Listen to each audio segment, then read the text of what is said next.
Psalm 105 vers 1 is 'n kragtige oproep aan elke gelowige om God te loof en te getuig van wat hy doen. Daar staan, loof die Here, roep sy naam aan, maak onder die volke sy dade bekend. Soos ek hierdie gedeelte lees, sien ek 3 duidelike opdragte aan my en aan jou. Eerstens, loof die Here. Die Hebreëse woord wat hier gebruik word, is die woord yada. Dit dra die idee van dankbaarheid wat vloei, soos ek God se goedheid en trou in my lewe erken. Ware dankbaarheid is nie net om dankie te sê nie.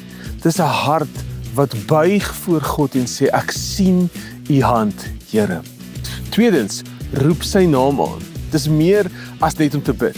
Dis om God te nader met vertroue, om sy teenwoordigheid te soek en sy hulp te vra. Wanneer ons hom aanroep, erken ons, hy is die een op wie ons staat maak. En derdens, maak onder die volke sy dade bekend.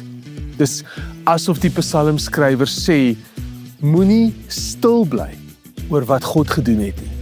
Moenie dit vir jouself hou nie. Vertel vir ander wat God doen. Jou getuienis, hoe eenvoudig ook al, kan iemand anders hoop gee. God gebruik ons stories om ander na hom toe te trek.